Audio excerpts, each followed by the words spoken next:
এবার দেখি পরবর্তী রুলটা কি আছে। রিপোর্টেড স্পিচে যদি Allah, by Jove, by God, by my life ইত্যাদি থাকে তাহলে ইনডিরেক্ট স্পিচে swearing by Allah, Jove, God, my life etcetera বসবে।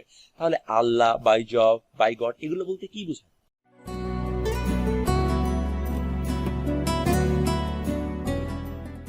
যখন আমরা কোনো কিছু কসম কাটি, এই কসম কাটাকে এই সকল শব্দগুলো দ্বারা বোঝানো হয়েছে। এবং যদি আমরা ইনডিরেক্ট করি তাহলে সোয়ারিং কথাটি অবশ্যই আমার লিখতে হবে। তাহলে একটু উদাহরণ দেখি। By Allah he replied, I will not leave this house. Indirect করলে কি হবে? Swearing by Allah. এই শব্দটি সবার প্রথমে লিখে নিতে হবে এবং পরবর্তী আমরা যে নিয়মে ন্যারেশন পরিবর্তন করি সেই নিয়মে ন্যারেশন পরিবর্তন করতে হবে। He replied that he would not leave that house. এবার একটু লক্ষ্য করি, রিপ্লাইড এখানে রিপ্লাইডই রয়ে গেছে, এটার কোনো পরিবর্তন হয়নি। একটু খেয়াল রাখতে হবে যখন সেড, টোল্ড ইত্যাদি শব্দগুলো থাকে তখন ওইগুলোর পরিবর্তন হয়। যদি রিপ্লাইড, ক্রাইড এই সকল শব্দ থাকে তাহলে এই সকল শব্দের কোনো পরিবর্তন হয় না, এটা একটু লক্ষ্য রাখতে হবে। এবং যথাযথ নিয়মে কমা, ইনভার্টেড কমার পরিবর্তে আমি দ্যাট বসিয়েছি এবং আর যে পরিবর্তনগুলো হয় সেই অনুযায়ী আমি পরিবর্তন করেছি।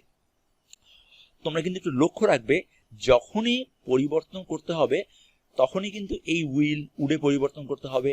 মোট কথা হলো যদি প্রেজেন্ট ইনডিফিনিট টেন্স থাকে তাহলে পাস্ট ইনডিফিনিট টেন্স। এই সংক্রান্ত যে নিয়মগুলো আছে সেই নিয়মগুলো অবশ্যই মাথায় রাখতে হবে। এবার একটু লক্ষ্য করি পরের রুলটার দিকে। যখন রিপোর্টেড স্পিচে একটা অ্যাসার্টিভ সেন্টেন্স থাকে এরপরে নোট অফ ইন্টারোগেশন থাকে তখন ইনডিরেক্ট স্পিচ করার সময় এর আগে বিং সারপ্রাইজ বসে। এখন তোমাদের প্রশ্ন থাকতে পারে অ্যাসার্টিভ সেন্টেন্সে কেন নোট অফ ইন্টারোগেশন থাকবে? এটাই হলো বিষয়। এটা বিষয় এই কারণে যখন আমি কোনো অ্যাসার্টিভ সেন্টেন্সের পরে নোট অফ ইন্টারোগেশন চিহ্ন দিব এর মানে হলো ওই বাক্যটা যে বলবে সে খুব অবাক হয়ে বলতেছে। এটা লক্ষ্য করি, he said to me you did it, মানে কথাটা হলো তুমি এই কাজটা করছো, মানে সে কল্পনাই করতে পারতেছে না। তাহলে এটি ইনডিরেক্ট স্পিচে করলে কি হবে? Being surprised. He asked me if he had done it, তাহলে সবার প্রথমে আমি বিং সারপ্রাইজড এই কথাটি লিখে নেব। এরপরে যথাযথ যে নিয়ম আছে সেই নিয়মে আমি ন্যারেশনটা পরিবর্তন করব। তাহলে সেই নিয়মটা কি? যেহেতু এটা নোট অফ ইন্টারোগেশন সাইনটা দেওয়া আছে এই কারণে আমি আস্কড বসিয়েছি এবং এরপরে ইউ কার সাথে পরিবর্তন হবে? ইউ মি এর সাথে পরিবর্তন হবে। তাহলে আস্কড এর পরে মি লিখলাম। এবার কমা, ইনভার্টেড কমার পরিবর্তে ইফ এবং ইউ, ইউ যেহেতু মি এর সাথে পরিবর্তন করা হবে সেহেতু মি এর সাবজেক্টিভ ফর্ম আই, তাহলে এই স্থানে আই বসানো হয়েছে। এবং ডিড ইট এটা কোন টেন্সে আছে বলতো? এটা হলো পাস্ট ইনডিফিনিট টেন্সে আছে এবং পাস্ট ইনডিফিনিট টেন্স পরিবর্তন হয়ে পাস্ট পারফেক্ট টেন্সে পরিবর্তন হবে। সেই কারণে হ্যাড এর পরে ভার্বের ভি3 ফর্ম বসানো হয়েছে এবং বাদবাকি অংশটুকু বসানো হয়েছে। এবার এটা লক্ষ্য করি, যদি রিপোর্টেড স্পিচে আস্কড, ক্রাইড, রিপ্লাইড ইত্যাদি থাকে তাহলে ইনডিরেক্ট স্পিচে রিপোর্টিং ভার্বে কোনো পরিবর্তন হবে না। একটু আগে তোমাদের এই কথাটা আমি বলেছি। ওই বাক্যে রিপ্লাইড লেখা ছিল, সুতরাং রিপ্লাইডের জন্য আমি শুধু রিপ্লাইড লিখে দিচ্ছি, কোনো পরিবর্তন করিনি। এবার একটু লক্ষ্য করি উদাহরণটার দিকে। হেল্প মি হি ক্রাইড, তাহলে এই বাক্যটা কোন সেন্টেন্স বলতো? এটা হলো ইম্পারেটিভ সেন্টেন্স।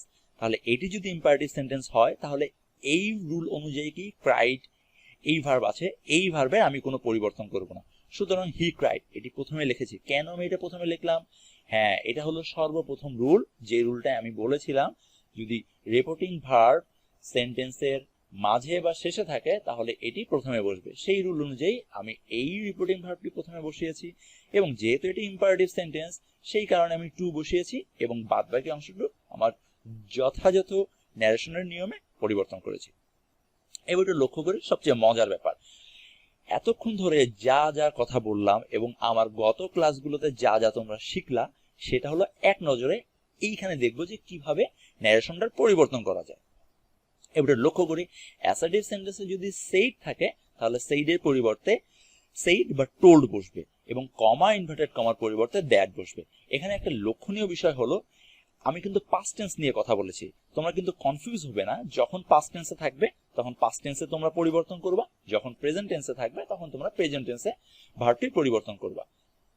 এবার দেখি ইন্টারোগেটিভ সেন্টেন্সে সেইডের পরিবর্তে আমি আস্কড বসাতে হবে এবং কমা ইনভার্টেড কমার পরিবর্তে ইফ বা ওয়েদার বসাতে হবে। ইফ বা ওয়েদার কখন বসাবো? যখন সেন্টেন্সটা কোনো অক্সিলারি ভার্ব দিয়ে শুরু হয় তখন আমি ইফ বসাবো। এবং এই ইন্টারোগেটিভ সেন্টেন্স যখন ডাব্লিউএস ওয়ার্ড দিয়ে শুরু হবে তখন এই ডাব্লিউএস ওয়ার্ডটাই আমি কমা ইনভার্টেড কমার পরিবর্তে বসিয়ে দিব। এবং অবশ্যই মনে রাখতে হবে সেন্টেন্সটি অবশ্যই অ্যাসার্টিভ সেন্টেন্সে করতে হবে। এবার দেখি অপটেটিভ সেন্টেন্সে কিভাবে পরিবর্তন করতে হবে। সেইডের পরিবর্তে প্রেড বা উইশড ব্যবহার করতে হবে এবং কমা ইনভার্টেড কমার পরিবর্তে দ্যাট ব্যবহার করতে হবে। এবং আগে যা বলেছি বাক্যটি অবশ্যই অ্যাসার্টিভ সেন্টেন্সে পরিণত করতে হবে। এবার দেখি এক্সক্লামেটরি সেন্টেন্সে সেইডের পরিবর্তে এক্সক্লেইম অথবা এক্সক্লেইম উইথ জয় বা সরো ব্যবহার করতে হবে। এখন এক্সক্লেইম উইথ জয় কখন ব্যবহার করতে হবে? যখন আনন্দ বুঝাবে। এবং এক্সক্লেইম উইথ সরো কখন বোঝাবে? যখন দুঃখ বুঝাবে। এবং যখন আনন্দ দুঃখ কিছুই বুঝতে পারবে না তখন এক্সক্লেইম ব্যবহার করতে হবে। এবং কমা ইনভার্টেড কমার পরিবর্তে দ্যাট ব্যবহার করতে হবে এবং সেন্টেন্সটি অবশ্যই অ্যাসার্টিভ সেন্টেন্সে পরিণত করতে হবে। এবার দেখি ইম্পারেটিভ সেন্টেন্স। ইম্পারেটিভ সেন্টেন্সে সেইডের পরিবর্তে রিকোয়েস্ট, অর্ডার, অ্যাডভাইস ইত্যাদি ব্যবহার করতে হবে। রিকোয়েস্ট কখন বসাতে হবে বলতো? হ্যাঁ, রিকোয়েস্ট বসাতে হবে যখন কোনো কিছু অনুরোধ করা বোঝায়। অর্ডার কখন বসাতে হবে? যখন আদেশ করা বোঝায়। অ্যাডভাইস কখন বসাতে হবে? যখন উপদেশ করা বোঝায়। এবং টোল কখন বসাতে হবে? যখন তুমি কিছুই বুঝতে পারবে না তখন শুধু টোল বসাবা। এবং কমা ইনভার্টেড কমার পরিবর্তে টু ব্যবহার করতে হবে। যেহেতু ইম্পারেটিভ সেন্টেন্স এখানে অবশ্যই লেট আসের ব্যবহার আছে, তাহলে লেট আস যখন থাকবে তখন আমার কি পরিবর্তন করতে হবে? সেইডের পরিবর্তে প্রপোজ বা সাজেস্ট ব্যবহার করতে হবে। এবং এরপরে যে অংশটুকু থাকবে যদি কোনো অবজেক্ট থাকে সেটা বসাবা। এবং কমা ইনভার্টেড কমার পরিবর্তে দ্যাট বসাতে হবে এবং দ্যাট বসানোর পরে এই বাদ বাকি অংশটুকু ব্যবহার করতে হবে। বাদ বাকি অংশটুকুকে দে বা উই এবং এরপরে শুড ব্যবহার করতে হবে। অথবা লেট আসে আরো একটা রুল আছে। সেই রুলটা কি? এই রুলটা এই ক্ষেত্রে একটু সহজ, যে সেইডের পরিবর্তে প্রপোজ বা সাজেস্ট বসাতে হবে এবং অবজেক্টটি বসিয়ে ভার্বের সাথে আইএনজি করে দেবা। তাহলে লেট আসে এই রুলটা একটু তোমাদের জন্য সহজ হবে। তাহলে এই রুলের মতো এত কঠিন এরপরে কি বসাতে হবে বা দে বা উই কোনটা বসাবো এইসব নিয়ে এত চিন্তা করতে হবে না। এবং সেন্টেন্সকে অবশ্যই কিন্তু অ্যাসার্টিভ সেন্টেন্সে পরিণত করতে হবে। এইটা কিন্তু ভুললে চলবে না। যদি সেন্টেন্সে তুমি অ্যাসার্টিভ সেন্টেন্সে পরিণত করতে না পারো তাহলে তোমার ন্যারেশন করাটাই বৃথা হয়ে যাবে। কারণ ন্যারেশন সব সময় সেন্টেন্সটি অ্যাসার্টিভ সেন্টেন্সে পরিণত করার জন্য এমফাসাইজ করে, মানে জোর দেয়। এবার একটু লক্ষ্য করি এতক্ষণ ধরে তোমরা যা শিখলা, দেখি এর ফিডব্যাকটা কেমন হলো। এই প্যাসেজটার দিকে একটু লক্ষ্য করি। The teacher said to the student, "Have you prepared your lesson today?" "No, sir," replied the student. The teacher said, "Why?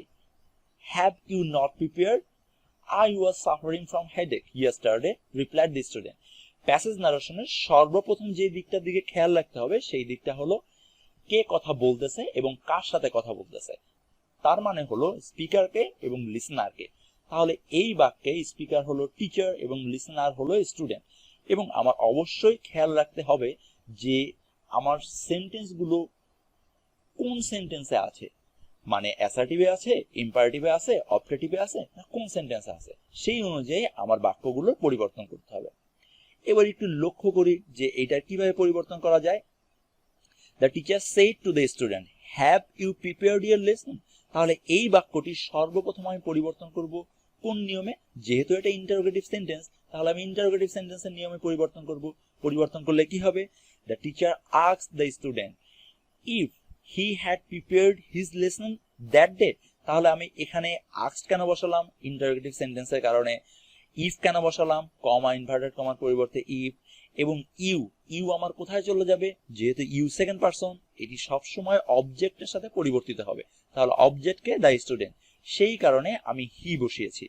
এবং have you prepared your lesson today, এটি কি? একটি প্রেজেন্ট টেন্সের বাক্য, তাহলে এটি আমার পরিবর্তিত হয়ে পাস্ট টেন্সে হয়ে যাবে। এবং অবশ্যই আমার অ্যাসার্টিভ সেন্টেন্সে পরিণত করতে হবে। তাহলে অ্যাসার্টিভ সেন্টেন্সে কি? সাবজেক্ট সবার প্রথমে থাকবে। তাহলে he had prepared his lesson that day. কেন আমি দ্যাট ডে করলাম? টুডে আছে, এই কারণে আমি দ্যাট ডে করেছি। এবং এবার লক্ষ্য করি পরবর্তী বাক্যের দিকে। No sir, replied the student. তাহলে ছাত্র কি উত্তর দিল? যে স্যার এটা আমি করতে পারিনি। তাহলে এটি কিভাবে পরিবর্তন করতে হবে? The student respectfully replied in the negative. তোমরা যদি আমার আগের ক্লাসটা দেখে থাকো তাহলে অবশ্যই দেখবা যে স্যারের পরিবর্তে কি ব্যবহার করতে হবে, স্যারের পরিবর্তে রেসপেক্টফুলি অথবা উইথ রেসপেক্ট ব্যবহার করতে হবে। তাহলে আমি এখানে কি ব্যবহার করলাম, রেসপেক্টফুলি। এবং নো, নো এর পরে যেহেতু শুধুমাত্র স্যার আছে তাহলে আমি কি ব্যবহার করলাম, রিপ্লাইড ইন দ্য নেগেটিভ। এটা করেই কিন্তু আমার বাক্য শেষ হয়ে গেছে, কারণ নো এর পরে আর অতিরিক্ত কোনো বাক্য নেই, এই কারণে শুধুমাত্র রিপ্লাইড ইন দ্য নেগেটিভ ব্যবহার করা হয়েছে। এবার দেখি পরের বাক্যটার দিকে, the teacher said why have you not prepared.